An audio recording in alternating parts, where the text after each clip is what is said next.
Alright, welcome everyone to lecture 3. In this first part, we will take a look at network hardware essentials. We look at some of the old networking equipment that we used to use, like hubs and repeaters, and then we'll move on to switches and routers, which are the things that we really use, especially in the lab. Okay, so early networks didn't use devices like switches or routers or hubs locally at least. And since electrical signals, so they just had a long wire, and once you got to a certain distance, of course, the signal degraded, as we talked about, and so um, this limited the total cable length and the number of computers that you could have on a local network. And after that, people decided, well, we have to fix this, and the fix would be to use what's called a repeater, which would amplify the signal. A degraded signal can now be amplified from, let's say you have two rooms, one with a whole lot of computers, and then we have another room that's far away, maybe longer than the recommended length of the cable. And we know that the length of the maximum cable length, cable segment length, is based on the fact that signals degrade over distance. So what you can do, or what people figured out to do, was you somewhere in the middle, ideally, you would have a box that would amplify the signal, and that was called a repeater. So a repeater just receives signals generated by NICs on either end, and then strengthens them or amplifies them, brings them back up to the levels they should be so that they can be read reliably. Okay, so repeaters enable you to connect computers that are far away, and with long cables you would have, it would not be possible to have the signals sent from one place to another be reliably transmitted. So a traditional repeater has two ports or connections that you can use to extend your network. Then people said, well, how about we make a repeater with more than one port? And so people came up with the idea of having this multi-port repeater or a hub. So multi-port repeater is just a repeater with several ports so that you can send that signal in many directions. And the most people refer to multi-port repeaters as hubs, if you even see them these days, because for a long time hubs were in use quite a bit, but as we'll see pretty soon, all the hubs that people used to use have pretty much been replaced with switches. So we'll see what the problems were with hubs, and then we'll see how switches fix these problems. So multi-port repeaters or hubs, they receive signals from one computer on one of its ports, and then it'll do some electrical cleaning and boosting of the signal to full strength, and then transmit that signal that was received on all the other ports. So I'm going to scroll back up. If you get a signal from one of these computers, it goes into here. There's a little bit of electrical cleaning and boosting, and then that same signal is sent out to all of the other computers. And of course, these connections, they can be not just a computer, but maybe another hub.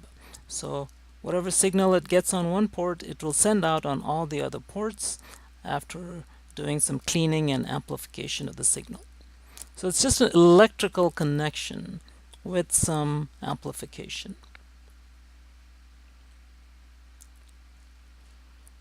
Okay, so before we look at some of the problems with hubs, we should take a look at network bandwidth. So bandwidth is, the way we'll use it is the amount of data that you can transfer in some interval of time. So it's usually, the basic unit is bits per second. But these days, speeds are so large, you can transmit so many bits per second that we use some kind of multiplier, like mega for 1,000,000 bits per second, or giga for a billion bits per second. So those are the typical ones you will see. Hundreds of megabits, I'm sorry, millions of megabits per second. For example, 10 Mbps will give you, is the same as 10 million bits per second, and 10 gigabit per second is 10 billion bits per second. Okay, so hubs share the bandwidth with all other connected computers. So what does that mean? I'm going to scroll back up. So remember that you send out a signal to the hub from this computer, and all the hub does is clean it up, amplify the signal, send it out to all of the ports connected to the hub, no matter what they are. Which means that if one computer is sending data, then all other computers have to be able to receive that data. Okay, so they could not be sending at the same time. Okay, so only one computer can successfully transmit data at a time. The problem with having two computers send at the same time is the hubs cannot deal with that. It's doing some electrical cleaning and amplification. If it gets data from two computers and it has to send that data to all other computers, then depending on what it does inside, the two signals will sort of collide, and that's actually the technical term for it. Is you have a collision. You have two signals, they collide. They sort of, if you just add them up, you get the two signals added, and once you add it, you cannot reconstruct back what the two signals were from the addition. I mean, it's hard to do. It's very hard to do. Maybe in some limited cases it's possible, but nobody tries to do that. So if you have two computers sending signals, and the hub tries to send both of those out through all of the remaining ports, what you'll get is a collision. It's just meaningless data. You cannot interpret it. So that's called a collision, when two things send to a hub at the same time, and you can think of it as interference, but it's called a collision. Okay, so the bottom line is that only one computer can transmit at any given time. So all computers connected to the hub have to share the total bandwidth that the hub provides. And if you have a hub that's rated at 1 megabit per second, that means all computers essentially can only do 1 megabit per second. Okay, so they all sort of share that total bandwidth. And another side note about hubs is that if you see any old hubs, you might often see one special port that is used to connect two hubs together, or a hub to a switch. And these days nobody really uses hubs anymore. If you actually do see a hub in your workplace or at home or wherever, you might want to seriously consider switching that to a switch. As with switches you may have seen in the lab, and switches you may have seen at home, or ports that you may have seen on the backs of computers and on the front panel of switches, you will see a pair of lights or indicator lights showing whether the link is active. So it's a blinking green light. Network activity is usually indicated by also green lights, and sometimes you may have an orange light or yellow light indicating that the sometimes for some ports it may be indicating that the switch is not working or just getting ready. On the switches in the lab, the orange light turns on when it's starting up, when the switch is just sort of like initializing that one port. So if you see in the lab downstairs, if you see the switch with a light that's blinking orange, you can pretty much be sure that it's not quite ready yet. It will be ready, and it actually takes quite a bit of time, like on the order of a minute for the switches in the lab. You may also have lights that indicate collisions. Okay, So very soon after, people came out with hubs, and that was a great thing to have. It allowed you to extend the range of your networks. But people decided, well, what we really need is something that makes better use of the bandwidth. So then they came out with switches, which look very similar to hubs in that you just have a front panel with a whole number of Ethernet ports that you can plug your devices into. And if you look at the connectivity, it looks just like a hub. There's actually no difference if you look at it from the outside. What's different about the switch is what's on the inside. So switches have, I guess you could say, smarts. It has a CPU inside which analyzes the data coming in from each of the computers, or each whatever is connected to each port. So whatever is connected to each port. The thing is, you could have a hub going to a switch, or you could have another switch going to a switch, and so on.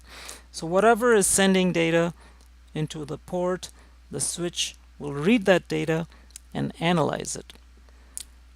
So it looks like a hub, but there's actually a CPU that reads the data, tries to figure out where it's going, and as we'll see over the next few weeks, it will figure out the port number on the switch where the destination device is connected to.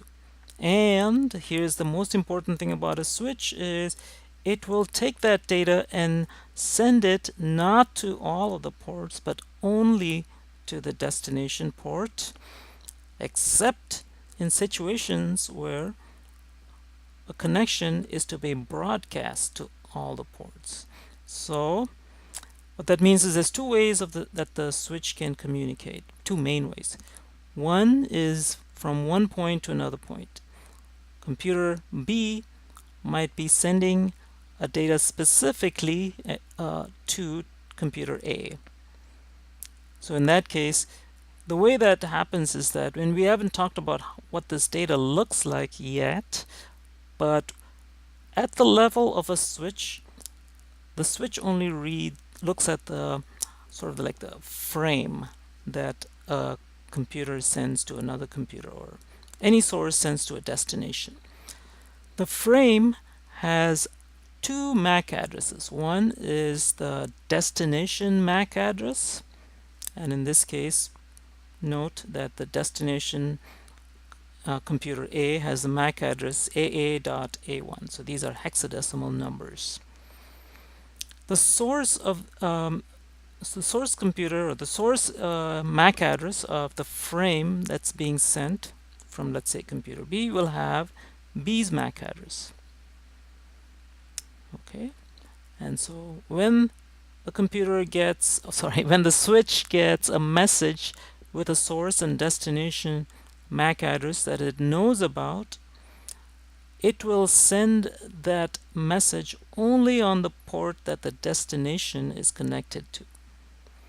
And so we'll talk later in more detail about how it figures out what the destination is. The key is just this: it uses a switching table. It uses a table inside. So remember, a switch has a CPU. It can keep all kinds of data around, and the main thing it does is keep a table that says what MAC addresses are connected to which ports. So once again, computer B sends a message, a frame, wants to send it to computer A, and so it has to know A's MAC address. What if it doesn't know? We'll talk about that later. But computer B will send a frame with the destination MAC address being A's MAC address, and the source MAC address being B's MAC address. Okay, and then it reaches the switch. The switch has a table, and it looks up the port number corresponding to the MAC address it received as a destination, and that was AA.AA:A1. It'll say, okay, I know where that is. It's going to port 6, and it will send that frame out to port 6 only, and A gets it. So we talked about how there's another way of sending data, and that is a broadcast. And so broadcast destination MAC addresses are all ones, or FF colon FF in this case, but MAC addresses are actually 6 bytes. So if B wants to send a broadcast message, that is to all of the computers, it will send a frame, but with the destination address being a broadcast MAC address, which is all ones or all Fs. And in that case, the switch will work as a hub in that case. But that doesn't happen all that much. And so every once in a while, yes, the switch will get something and then send it out on all the ports, which means nobody else can be sending at the same time, because it will probably collide. Actually, the switch can probably handle some of that data, because it does have smarts. It can store incoming messages. Yeah, and I guess it's in that way it works like a hub, but it's not limited to the same performance as a hub. Okay, so enough of that. So how do switches work? The basic idea is that data is sent out on a port, one frame or a chunk of data at a time. We'll look at the details of what's in a frame later. But for now, just assume that each frame or chunk of data has a source and a destination MAC address. So the destination is what's important right now. Computer B sends a frame to the switch with the destination MAC address AAA1. That reaches the switch. The switch can open up that frame and look inside and say, okay, I see this frame has a destination MAC address of AAA1. It will look at its switching table, assuming this table is set up, and it says, okay, AAA1 should go to port 6, and it'll send that frame out port 6 to computer A. A receives it and gets the message from B, the frame. So the key is the switch switches only forward a frame to one destination. Okay, which means C and D can be communicating at the same time. So the bandwidth of the switch, whatever it is not limited to just having one system use it. You can have 2 pairs or 3 pairs or 4 pairs depending on the number of ports. All of the computers can be sending and receiving data at the same time. So that's the big advantage of switches. They don't get saturated so quickly with sending and receiving data. Okay, so once again, a switch receives a frame which has source and destination MAC addresses. It looks up the destination MAC address, figures out the port number that it should go to, and then sends that frame to the port that corresponds to the destination MAC address. And then it may update the switching table with information that it just received. For example, let's say it has never received a message from computer B, so then this entry would not be there. And then B sends a message with the source, with the destination address, whatever it is, AAA1, going to computer A, and the switch, let's say, already knows about computer A. It has an entry for A but not for B.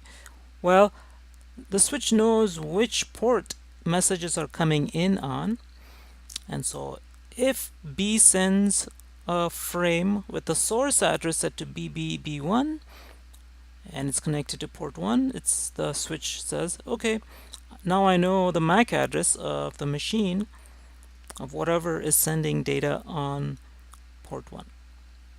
And then it adds that switching table, adds that one MAC address to the switching table. It says, okay, I know what's on port 1, it's BBB1. Okay, and it can actually have multiple MAC addresses at each port. That's because each of these things can be a switch itself. It doesn't have to be a computer. So you could have a switch here that's connected to many computers. They could all send data through one switch to the second switch, and so that switch should be ready for that. So, and switches generally are. But for now, we'll just take this simple example where each port just has a single MAC address. Okay. So each port gets a dedicated bandwidth. Doesn't share bandwidth with all the ports because you know the source and destination. That means that multiple conversations between pairs of computers can occur at the same time. We say that this is a switch can operate in full duplex mode, can send and receive data at the same time. Hubs, on the other hand, can only operate in half duplex mode, can send or receive, but not both at one time. So because of these reasons, and because of the fact that the difference in price is not all that great, switches are preferred. Hubs, it's true that hubs are a little bit less expensive, but these days it's actually, first of all, nobody uses hubs anymore unless there are some special cases where you might want to use a hub, and that is to do things like see what traffic is happening on an Ethernet, and that could be for snooping or something like that. But in general, no one should be using hubs anymore for general use. Switches, if you see a hub, if you see a workplace or a home, and someplace where someone's using a hub, you should probably recommend that they replace it with a switch. Okay, just like hubs, switches have indicator lights, and they sort of look like this. Sometimes you see a green and an orange. Sometimes it's just two green lights. Sometimes just two orange lights. But they have indicators to indicate lights to indicate whether it's operating in full duplex or half duplex. That is, can it send and receive at the same time, or only send or receive, but not both, and things like that. Some switches do have dedicated uplink ports. That's not very common. The switches downstairs, all the ports are the same, and so you can use any of the ports as uplink ports and connect it to another switch. Okay, so in the diagrams that you'll see in the book, this is what you'll see for a switch. So it'll be a sort of a cuboid or rectangular sort of thing with arrows going in two directions, and so that is the symbol for a switch. So this is a switch, this is a switch, this is a switch. You can have a switch connected to a switch, and two switches can be connected through a router. Okay, and routers are the most complex networking device that we will consider in this course. So router connects two LANs together. So inside a LAN you have one or more switches, and that's what we'll be doing in the lab. But between two LANs, if you want to connect them, you use a router. So inside a LAN you use MAC addresses. You can also know IP addresses, but IP addresses are not used to coordinate traffic within a LAN. They are used to coordinate traffic between LANs. Reason is the router will look at IP addresses. Switches look at MAC addresses. So those are things that you should definitely do your best to remember. Okay, so a router enables multiple LANs to communicate with one another. It forwards packets, certain packets, from one LAN to another. Okay, and routers can be connected to routers too. We'll see examples of that. As a matter of fact, if you're going to the internet, you're connecting to some website like uwrf.edu, you can actually test this out. You can sit on a computer somewhere and map the route that it takes from your computer all the way to uwrf.edu. What you'll find is that you will have many routers in between, 3, 4, 5, 6, and if you're going all the way to, let's say, another country, you have even more routers. So the main sort of thing that keeps traffic at its rate, that the rate that you would see is not really so much your computer or the server or whatever it is that you're trying to access, but the routers in between. They decide like how fast things are going. And once again, just like switches are just actually computers with some memory and some programs that it runs, routers are the same. They are computers. And so they're getting your data as frames, just like with switches, analyzing the data. They actually read IP addresses and then figures out where to send it. And then so these are just computers. They cannot operate at the speed of light, not completely, just partially. And so these are what limit the speed at which you can send data on a network. Okay. So if you compare routers versus switches, there are some key things that are different. Routers connect LANs together. Switches connect computers on a single LAN, local area network. Routers use IP addresses. Switches use MAC addresses or physical addresses. Routers work with packets and switches work with frames. Frames actually contain packets. Okay, and we'll see more details of that later. Switches do forward broadcast. So if you use the MAC address that is all ones or all Fs, it'll be considered by the switch to be a broadcast. And so it'll send out that frame on all the ports of the switch. When that reaches a router and it sees all Fs in the destination, it'll say, okay, I mean, that's fine, but I'm not going to forward it. I'm not going to send it on to the next segment. So let me just scroll back up. So let's say you're in LAN 1 and you send a broadcast out. So all Fs for the destination MAC address. The switch will send it out on all the ports, including the one that the router is connected to. That frame will reach the router and it just gets blocked. Why is that? Because the entire internet is connected using routers. If you want to send out a broadcast address and routers actually forward that, the entire internet will be bogged down with broadcast messages. So to prevent that, we isolate broadcasts to just LANs. If you send out a destination MAC address of all Fs, that stays in the LAN. You cannot get that to go out the router. Okay, it'll sort of reaches the router and the router just says, okay, that's it. I'm not forwarding that. Switches use switching tables to figure out where where frames are going. Routers read the packets inside frames and use routing tables which have IP addresses. So switching tables have MAC addresses. Routing tables use IP addresses. So we'll stop there and next we'll take a look at network topologies.